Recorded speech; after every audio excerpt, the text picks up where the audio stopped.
Welcome to the Nonprofit Report, your update on nonprofit organizations, issues, and leaders, viewable on YouTube and M. Oppenheim TV. I'm your host, Mark Oppenheim. Today, we're talking about one of my favorite topics, which is live performance, something that I enjoy. I know you all do as well. And we have fantastic leaders to share the experiences of their organization, including Meg Booth, President and CEO of Performing Arts Houston, Elizabeth Sobol, President and CEO of Saratoga Performing Arts Center in New York, and Kathy Liu, Executive Director of the Edmonds Center for the Arts. So we have Texas, New York, and Washington here represented. So thank you all for joining. It's just great to see you all, and I'm really excited about talking about your various organizations and the take that you have on arts in your communities. Everybody who views this show benefits from understanding what goes on behind the scenes. So we're going to go around this virtual table and talk about, first, the audience, the live performance, because we all have a lot of access to the arts through those devices and through our televisions and through, YouTube and all these streaming services and so on. But there is something about a live performance where everybody gets together and you don't know who you're sitting next to. You don't really know or care about their political philosophy. You don't really know or care about what their background is. You're there to actually experience, to have an experience. So, Meg, let's start with you, and then we'll go to Elizabeth and then Kathy. Talk about how you think about that moment, about your audience and the experiences that you're providing that audience through the artists that are performing. Thank you for the great question and for being here. Terrific panel that you've put together. It all starts with the audience. We are in the work that we do because we believe that magic happens when you bring an artist and an audience together. There's actually a story that I'd like to tell to address this, and it goes back to my time at the Kennedy Center, but I worked with the National Symphony Orchestra to create a mini festival of commissioned work with dancers and the National Symphony Orchestra, and we brought in new ballet ensemble from Memphis, and they were used to dancing to a cello, maybe a boombox, but they got to dance in front of a full symphony orchestra. And after the performance, I went backstage to greet the artists, and one of the dancers ran up to me, gave me a huge hug, and was just in a puddle of tears. And, I'm trying to digest what he is going through. And he said, it was a wall of energy. I've never had that wall of energy come from all of that live music behind me. And going back to the artist and audience, when you put people in a room together, there is that energy exchange between the artists and the audience, and then it goes back to the artists. And that's magic that you can't exchange through a screen. And so that's why we keep doing what we do. And every performance is different, isn't it, Elizabeth? I mean, it's not a repeat. Even if you have the same performers on the stage, it's a different audience, different dynamic, a different day, a different mood. Yeah, I mean, certainly here in Saratoga, and we're an outdoor venue, although in the summer we are an outdoor venue. We are a year-round presenter now with a new 500-seat indoor theater. And the range of what we do, from our 2-day jazz festival, the Saratoga Jazz Festival, to a residency of New York City Ballet, our 3 weeks of Philadelphia Orchestra, and then last year, over 40 Live Nation shows of all kinds. Every show has its own signature. Every show has its own energy. There's a fair amount of audience overlap. We see that through, our tracking of what members are coming to in particular, but looking at what people are going to, what ticket buyers are buying to. But it's true. I mean, I love the wall of energy word, because the energy is the magic. And one of the things that we love here at SPAC is the fact that we've got not only the performers and the venue, but we are also surrounded by 2,400 acres of really magical parkland full of geysers and cathedrals of pines and curative mineral springs. And so you got the energy of the artist, the energy of the audience, and the energy of nature, which just makes things unbelievably magical. It's a great description, and I should mention that we have organizations that have fundamentally, not only are we in different geographies, but we have fundamentally different characters. Meg, your organization, Performing Arts Houston, you actually perform in different venues, right? You're basically not a theater or a particular venue-oriented organization. You're really focused on the performances and booking different artists. You, Elizabeth, were primarily an outdoor venue, and now you've been complemented by the theater. And Kathy, you over at Edmonds, you're basically a performing arts facility. How do you see your dynamic with the audience, particularly in an area where up and down from Tacoma up into Edmonds and beyond, it's dotted with a whole bunch of performing arts centers, venues. How do you see your relationship with your audience? Yeah, I mean, we're lucky to be in a region that is so supportive of the arts. And I think there's something just really special about, like Meg and Elizabeth are both saying, about the performing arts itself, and because of that energy, because of that exchange between the artist and the audience. And I think to be in a community, right, of like-minded audience members, and in the sense that, everybody is there to appreciate the arts, they're there to explore curiosity, they're there to connect with the audiences, with each other. And that connection is something that you don't get by yourself at home. You're, watching something on your phone or on your television. So I think that, last night, actually, even we had a cappella group from Zimbabwe who were there sharing their Ubuye a cappella traditions. And there was a moment, where they were like, everybody, let's try this. We want to hear you try some of this music that we're doing. And the audience really responded to that. And again, it's sort of like, it's a in the moment thing. You're in there enjoying the energy with the artist. You're in there enjoying the energy with each other. And it's just not something that you can experience, by yourself. I've seen some amazing performers and performances, some of whom are not not very well known. One that is Robert De Niro. I saw him on Broadway several times, and it was interesting from performance to performance. He always did things differently. It was like a jazz improviser, where in that night you're going to hit a different tonality of a particularly known piece.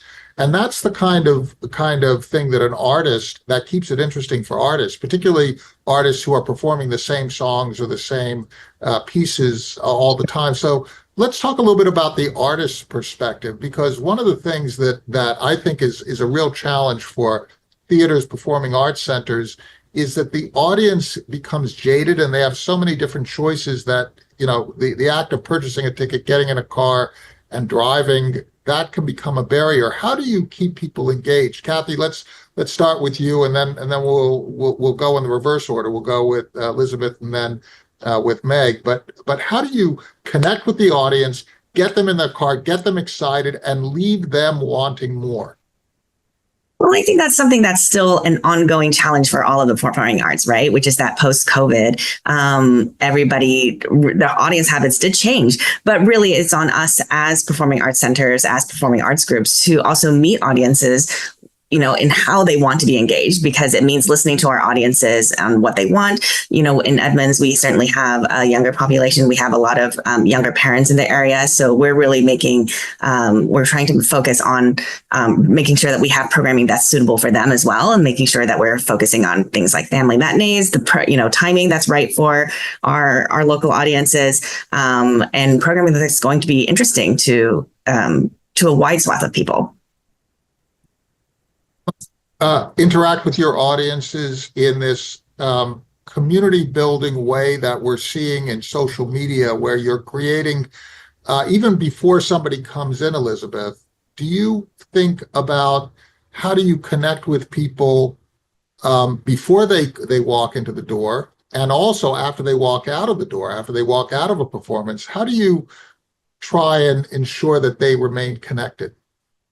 Yeah, I mean, I think it really boils down to ethos. I think that because we are in this natural location that has a long history of healing and wellness, it's called the Spa State Park because this land has been known for its curative mineral springs literally for hundreds and hundreds of years, and before that, stewarded by indigenous peoples going back 10,000 years. So the place itself is just full of healing and so when you're combining the natural beauty, the healing properties of nature with the arts, that it packs a double wallop, right? So as we're thinking about that, and how unique and special and extraordinary it is, we're always looking for language and imagery that conjures that feeling that you have when you come here. We like to refer to SPAC as the perfect confluence of human-made and natural beauty. And so everything that we do, colors we choose, language we choose, we try to evoke that. Then obviously we underwent a very significant campus renovation. We started in 2019. We just finished our building in time to close for COVID. But just the whole feel of the campus, one of the big focuses of the building, the materials, the layout, and all of that was to highlight our place in our location in this natural setting. So everything from the language, the imagery coming up to how people experience walking through the gates, whether they're coming from the major parking lot across a bridge where there's a geyser below and cathedrals of pines, and to the various entry places. How do we make that welcoming? How do we make it beckoning? And how do we signal for everybody from the first step through the gate that this is a refuge and it is a place of healing and wholeness? This is really interesting now, Meg, because you have two people who can talk about their buildings and their entryways and the cathedrals of pine and so on and so forth. And you face a totally different kind of experience of how you connect. You're connecting based on programming, not necessarily so much based in place. So how do you create that interaction when it comes to programming from your audience so that they are advised beforehand? They are given a lot of opportunity to buy tickets. There are a lot of opportunity to interconnect. How do you do that? It's a really interesting problem, and Performing Arts Houston is nomadic. There is a theater district in Houston with multiple venues, most of which are actually owned by the city, managed by a third party, and then rented by the symphony, the ballet, the opera, Performing Arts Houston, and all of the entities downtown. So communication is critical for our organization because they might be in any theater within the theater district. And in fact, this weekend, we have a performance at a cathedral about 15 minutes outside of downtown.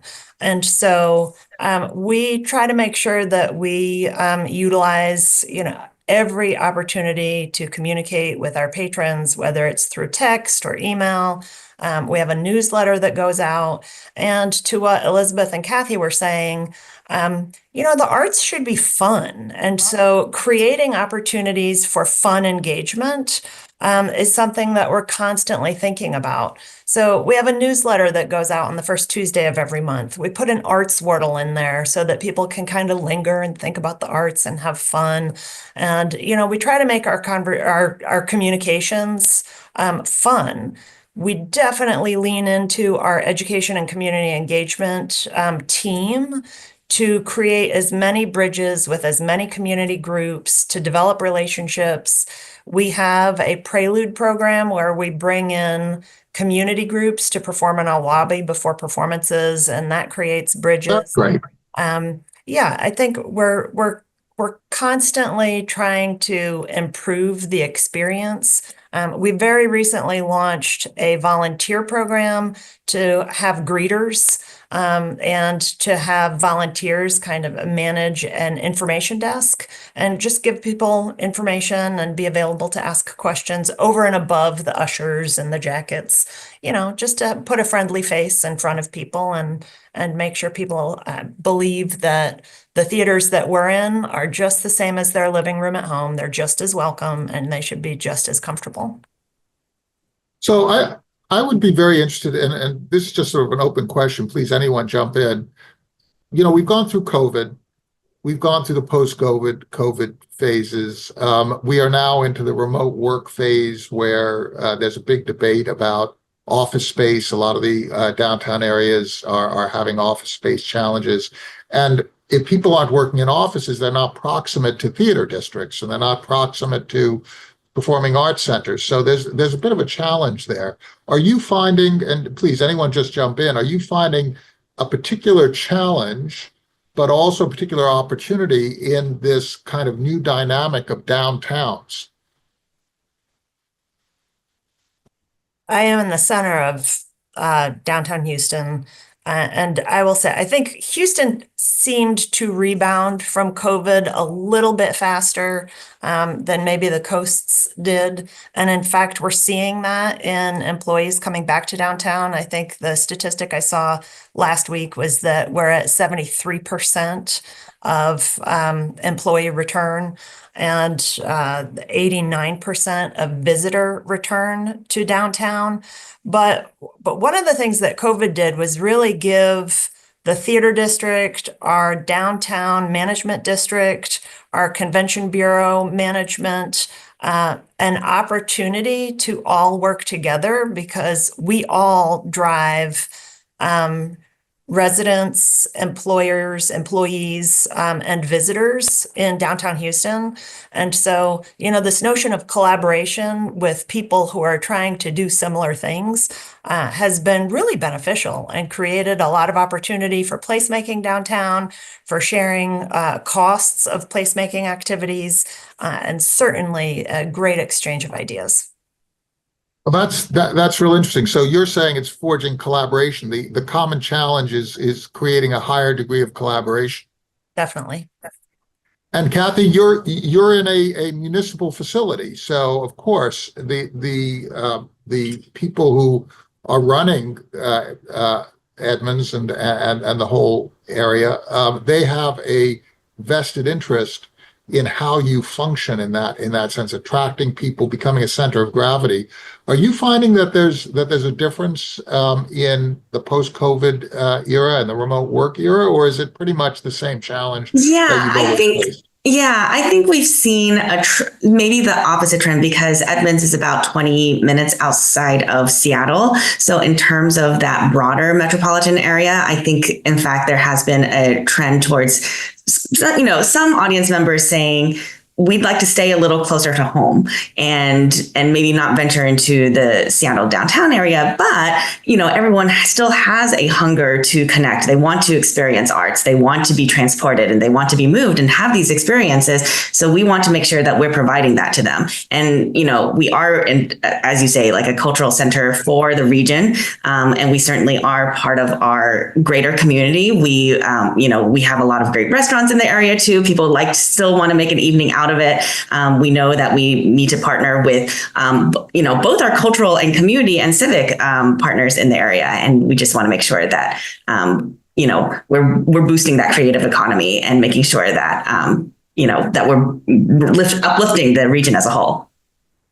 Have the audiences changed, Elizabeth, in terms of the profile, the economic profile of your audiences, the age profiles? Has there been a noticeable shift over the last several years? Yeah, I would say so. Saratoga itself, I should point out, we are a city of 28,000, and we're within the capital region, which includes the New York State capital of Albany, but the total region is only 1 million people. So, some of our issues are how do you attract people from Albany, Schenectady, Troy, people who are 45 to 45 to 60 minutes away, which in this region is a very long commute. I know it's not everywhere. And so, Saratoga has historically been a small, relatively non-diverse city, a lot of affluence. And so that really was reflected in the people who came to the ballet and the orchestra. And we've made a lot of changes and efforts in terms of diversifying our programming, really creating partnerships all over the capital region.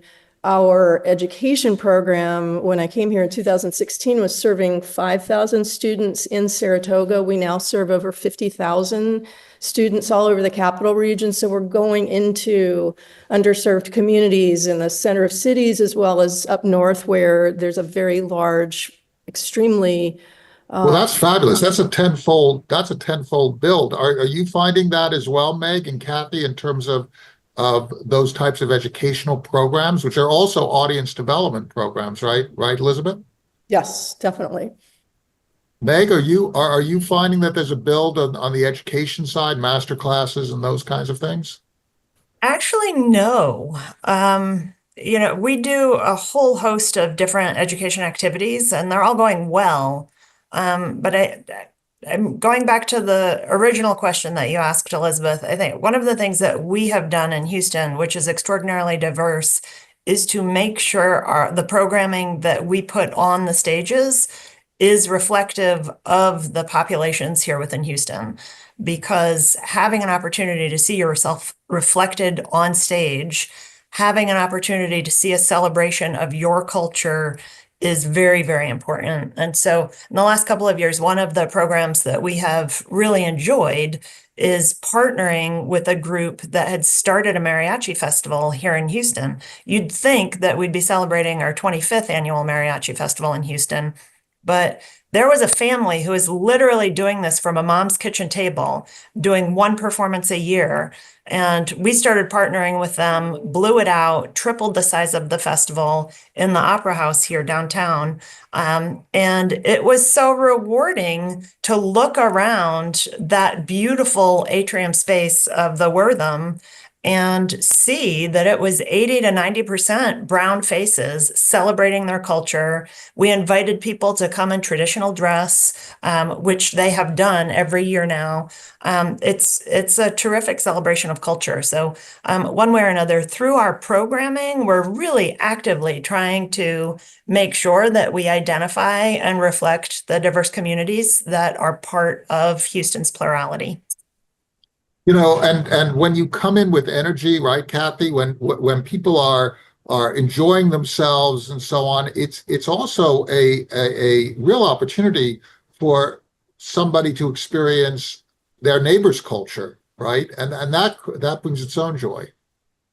Yeah, I am always so inspired by our education and outreach programs. And really, I think it's so important to be inviting our audiences in, right? And especially audiences that we don't see as often. It's really important to issue those explicit invitations to say, you are welcome here. We have programming for you, and please come experience something, right? And we have a wonderful Kidstock Festival that happens in January. And it's, one of the darkest times of the year in the Pacific Northwest. And it's a festival that's geared towards kids that are 12 and under, and it's completely free. They come onto our campus. We have a full day of main stage performances. We have about 5 main stage performances that reflect a full, spectrum of diversity and genres and, experiences. There are creative workshops all over our building, and then we're in a renovated school facility, so we actually have a gym, which is unique for a performing arts organization. But in our gym, we transformed that into carnival games and festivals. And it really is just a wonderful time, and it's all free. And when it's open, it's just that energy and seeing all the youthful smiling faces. And kids, they're so open about how they feel, and it's very inspirational for me, for the staff, and for our entire community. It's so fabulous to be here with you. We're coming to the end of our time, and we're going to go around this virtual room one more time, and let's talk a little bit about where you see the performing arts headed into the future. But one of the things that I always am privileged to experience is the wisdom the work of your staffs, your boards, your communities, your artists, your centers, your thinking, because I get to be your student, and I see some of the commonalities and also some of the differences from region to region to region. But we're all sort of people trying to experience art and having a good time and being with our neighbors. I just think it's fabulous. So let's go around this virtual room. We're going to end up with Kathy. We'll start with Meg. Meg, where do you think the performing arts is headed in Houston? What would you like to see happen over the next several years? It's such a broad question. Thank you for it. I think, if you look just historically, art records our culture from rock painting and dances around campfires and rhythms that we share with one another. And so I believe that arts and creativity will continue to evolve, but will continue to be a critical opportunity to share human expression. We definitely need more bridges and opportunities to create bridges between people who have differing opinions, and the arts become a very safe space to share cultures, learn something about each other, and build community. So I definitely see arts taking a stronger place at that community building, at the community building table.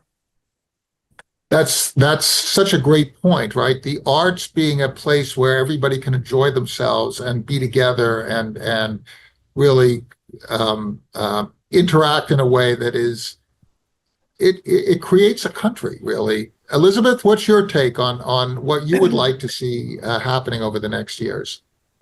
Yeah, so we kind of started before we jumped onto this call talking about seeing an arts organization as a human services organization and really supporting communities, totally to Meg's point. And if I could just boil it down to 2 words, I would say that it's really our mission and our job and our responsibility to be here cultivating compassion and empathy. So Connecting people through what makes us human, right? Right, Elizabeth? absolutely. It's the ethos of care and compassion and connection. I mean, that's, I think, particularly in light of Tuesday's events, our whole staff are asking each other and ourselves, how do we move forward, and how can we intensify and increase the good we can do in the world? With energy and positivity, right, Kathy? Absolutely. Well, I mean, I think, I totally agree with what everyone is saying. And to that point, I do think arts are intrinsic to us as humans, right? We will always need it.